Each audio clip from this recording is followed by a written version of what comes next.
श्रद्धेय बाबा रामदेव, सम्मानित मंच जिसमें मेरे तमाम मित्र बैठे हैं, जनरल वीके सिंह, सतपाल जी, उदित जी शायद निकल गए, और शांता कुमार जी, वैदिक जी, और बहुत बहुत सांपला जी जो होशियारपुर से आते हैं, जो कि मेरी परिवार वहां से है। सब लोगों को प्रणाम। लेकिन सबसे पहले मैं बाबा रामदेव जी को बहुत बहुत धन्यवाद देना चाहती हूं, आप सबको धन्यवाद देना चाहती हूं, और इसी कारण मैं यहां हूं क्योंकि, और उसमें मुझे एक वाक्य याद आ रहा है गुरमुखी का, जिसको आपको बताना चाहती हूं कि जब गुरु गोविंद सिंह अपने 5 प्यारों के साथ खड़े थे और तमाम लोग आसपास थे और हिंदू धर्म की रक्षा का विषय था, तो उन्होंने कहा, तुम्हारी कृपा, तुम्ही कृपा मैं सजूं, नहीं तो मोसे करोड़।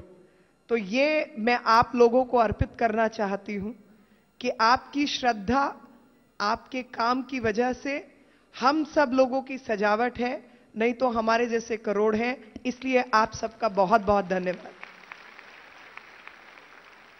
भारत स्वाभिमान के तमाम कार्यकर्ता मित्र श्रद्धा के पात्र हैं, जिन्होंने लगातार इस मुहिम में, जिसका श्रेय भाई ने मेरे को देने की कोशिश की कि मैं वो बाण और तीर झेलती हूं और वाक्पटुता के कारण उन सब का जवाब देती हूं, लेकिन आप सब लोगों ने वो काम किया जो घर घर जाने का काम था। और जिस जागृति को आपने इस देश में, जिस शक्ति को, सोई हुई शक्ति को आपने जागृत किया, आप सब नमन के पात्र हैं। इसलिए मैं आप सबका हार्दिक अभिनंदन, स्वागत, धन्यवाद देती हूं। और ये सब जिस चीज के लिए संकल्प लिया, और वो संकल्प पूजनीय बाबा रामदेव ने लिया, वो संकल्प क्या था? वो संकल्प एक श्रेष्ठ भारत के निर्माण का था। वो संकल्प इस देश को सही दिशा में ले जाने का था। वो संकल्प 1947 के युद्ध के बाद जो भारत को आजादी मिली, क्या वो आजादी वाकई मिली, उसको टटोलने का संकल्प था। और जिस कुशासन की व्यवस्था ने इस भारत को 67 साल तक ग्रसित किया, जिसमें 60 साल तक एक परिवार और एक पार्टी ने इस देश पर शासन किया, उसको उखाड़ फेंकने का संकल्प था। और वो संकल्प सच हुआ जब आप जैसे लोग उस युद्ध में शामिल हुए। तो इसीलिए आप सब श्रद्धा के पात्र हैं और मेरे नमन के पात्र हैं। स्वाभिमान आंदोलन को मैं फिर एक बार अभिनंदन करती हूं, क्योंकि जितना अभिनंदन हो वो कम है। और जिस निस्वार्थ भाव से, मैं उसमें निस्वार्थ में थोड़ा सा, मुझे लगता है स्वार्थी थे, सब स्वार्थी थे, और स्वार्थ इतना था कि देश सही दिशा में चले, और देश सही दिशा में चले, ऐसा स्वार्थ निस्वार्थ नहीं है, वो एक बहुत बड़ी ताकत है। और उस ताकत का नजरिया जो अब तक सोता हुआ सुप्त भारत था, उसको जगाने का काम किया। और हम सब लोग जो संसद में जाएंगे और भारत की सरकार में अपने अपने हिस्से का काम करेंगे, आपको आश्वस्त करते हैं कि श्री नरेंद्र भाई मोदी के नेतृत्व में जो सरकार बनेगी, वो आपकी आस्थाओं पर खरी उतरेगी। हम आपको आश्वस्त करते हैं कि भारत मां की आन शान में हम एक रत्ती भर की भी कमी नहीं आने देंगे।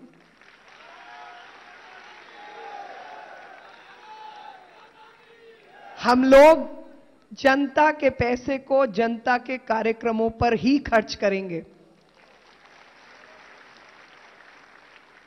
जो काम भारत के लिए उपयोगी है वही काम होगा, ना कि किसी और देश के लिए। यह सरकार भारत की सरकार है, किसी और ताकत की सरकार नहीं है। और जो बात जनरल वीके सिंह ने कही कि कोई ताकत ये नहीं चाहती कि भारत में सरकार ताकतवर हो, और वो लोग हमें शिक्षा देते हैं, कभी कोएलिशन की सरकार की, कभी टूटी फूटी सरकार की, कभी लोगों को बांटने काटने की सरकार की, लेकिन एक मकसद जो इस देश को जोड़ता है वो भारतीयता का मकसद है। और किसी को जाति के नाम पर बांटेंगे, किसी को धर्म के नाम पर बांटेंगे, किसी को यौन के नाम पर बांटेंगे, किसी ना किसी नाम पर बांटने की आवश्यकता है, समझते हैं वो लोग। और जो हम सबके बीच में एक धागा जो एक माला के रूप में सामने आता है, वो धागा हम सबका भारतीयता है। और भारतीयता क्या है वही बुला दिया। इस देश को संविधान के माध्यम से धर्मनिरपेक्ष बता दिया। धर्मनिरपेक्ष का अर्थ है जहां कोई धर्म नहीं हो। इस देश की आत्मा धार्मिक है। हर देश का एक मूल बिंदु होता है और इस देश का मूल बिंदु धर्म है। और जो अव्यवस्थाएं हम देख रहे हैं, उन व्यवस्थाओं का कारण, अव्यवस्थाओं का कारण धर्म पर नहीं चलना है। धर्म का पालन करने से कभी किसी का नुकसान नहीं होता। अधर्म की वजह से धर्म का नाश होता है और उसी की अव्यवस्थाएं कारण बनती हैं।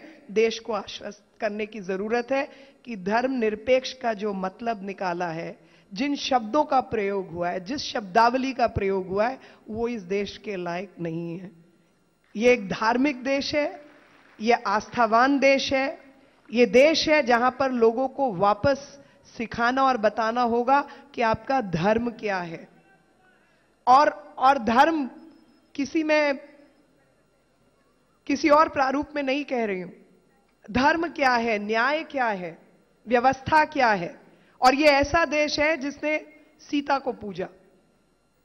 सीता को पूजा क्योंकि वो अपने पति की हर बात मानती थी। लेकिन यह ऐसा देश है जिसने मीरा को भी पूजा, जो अपने पति की कोई बात नहीं मानती थी।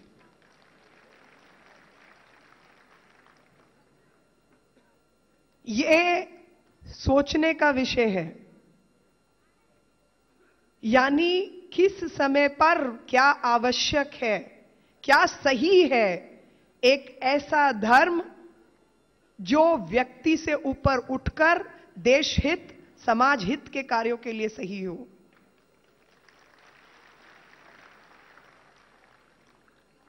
और यह इस देश की आस्था है। और इस देश की आस्था से ही लगातार खिलवाड़ हुआ है। और खिलवाड़ 67 सालों में से 60 साल तक का शासन हम सबके सामने है। और उस कुशासन की व्यवस्था को समाप्त करने के लिए आप सबका सहयोग चाहिए। और मैं, जैसे स्वामी जी का एक बातचीत हुई, हमारे मित्र जो चले गए बंगाल वाले, बैठे अच्छा, पीछे गए थे तो मुझे लगा, मैंने कुर्सी देखी थी, मेरे को आप खाली दिखाई दी कुर्सी आपकी, मगर वो वापस आ गए हैं। जैसे इनकी बातचीत हुई स्वामी जी से, ऐसे ही एक बार मेरी बातचीत हुई। और मैं अधार्मिक नहीं हूं, मैं बहुत धार्मिक लोगों में से हूं, लेकिन कर्मकांडी नहीं हूं, कर्म पर विश्वास रखने वाली हूं। तो किसी ने कहा फला फला स्वामी जी आए हुए हैं दिल्ली, आप जाके मिलिए। तो मैंने कहा भाई मैं नहीं जा सकती। बोले ऐसा कैसे? मैंने कहा मैं धार्मिक जरूर हूं, लेकिन अब ऐसे मैं जाके क्या कहूं। बोले नहीं, वो आपको बुला रहे हैं। मैंने कहा अच्छा ठीक है, बुला रहे हैं तो किसी भी व्यक्ति की इज्जत करना। तो मैं गई उनसे मिलने। एक बहुत छोटे फ्रेल देखने में ऐसे व्यक्ति, तो उनको प्रणाम किया मैंने। उन्होंने मेरे से कहा कि भाई तुम इतनी विचलित क्यों रहती हो, बहुत विचलित दिखती हो।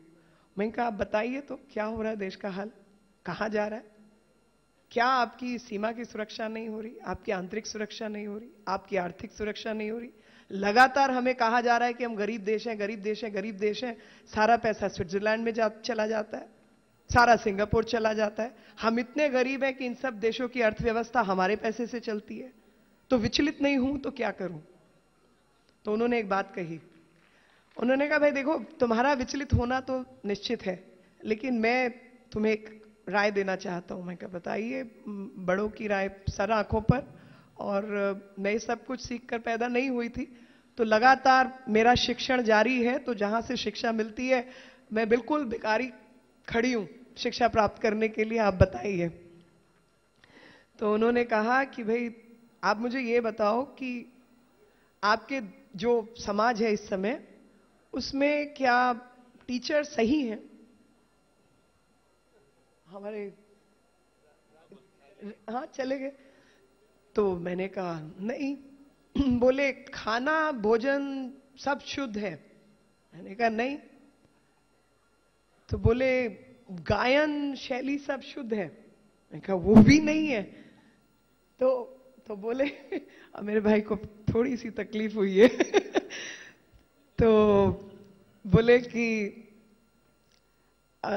जब ग्रामर से लेकर खाने पीने तक का सामान, माँ बाप, बच्चे, वही सब कुछ शुद्ध नहीं है, तो तुम कैसे सोच सकती हो कि राजनीति शुद्ध होगी? तो मैंने कहा ये शिक्षा वाली विषय है, ये मुझको शिक्षित और मेरे को झंझोड़ने के लिए आवश्यक है, ये डोज मेरे लिए भी। तो जब सारी व्यवस्थाएं शुद्ध नहीं है, राजनीति का शुद्ध होना तो मुमकिन नहीं है।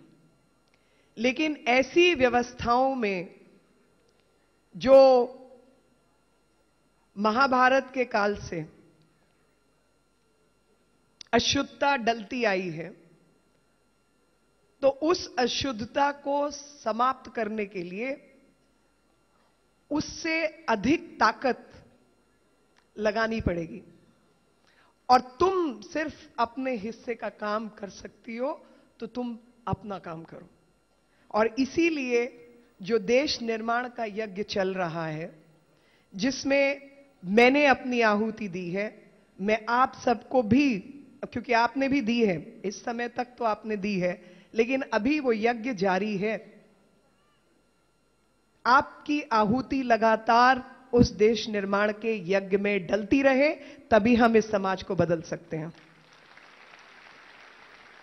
और मैं आप सबका आह्वान करती हूं कि इस देश निर्माण के कार्य में हम सब मिलजुल कर काम करेंगे, और इस देश निर्माण के यज्ञ को समापन भी अपने तरीके से करेंगे। जो सोने की चिड़िया कहलाते थे, अब मजबूरी में लोगों को कहना ही पड़ेगा, जब हमारा पैसा काले धन के रूप में विदेशों में जाना बंद होगा।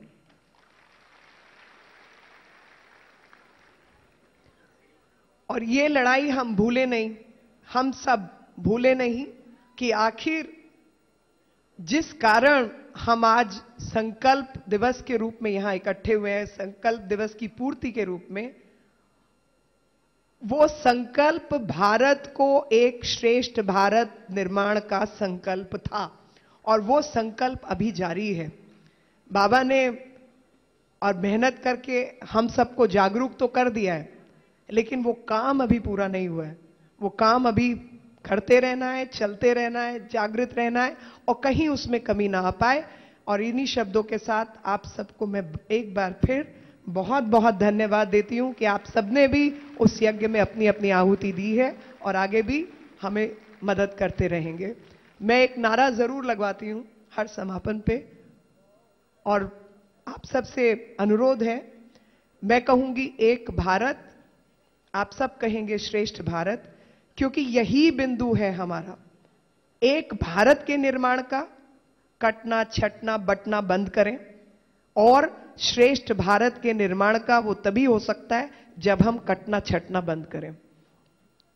मैं कहूंगी एक भारत, आप सब कहेंगे श्रेष्ठ भारत, ताकि जो हम सब की शक्ति है वो एकदम से संकलित होकर इस श्रेष्ठ भारत के निर्माण की तरफ जाए। एक भारत। मेरी आवाज खराब है भाई, आप लोगों की नहीं है। यह आवाज श्रेष्ठ भारत के निर्माण में थोड़ी कम है। जितनी संख्या है वो कहते हैं राजपूत का हाथी एक हो तो 25 दिखना चाहिए। यहां 25 है तो एक भी नहीं दिख रहे, तो आवाज तेज आनी चाहिए। एक भारत, एक भारत, एक भारत, भारत माता की। बहुत बहुत धन्यवाद।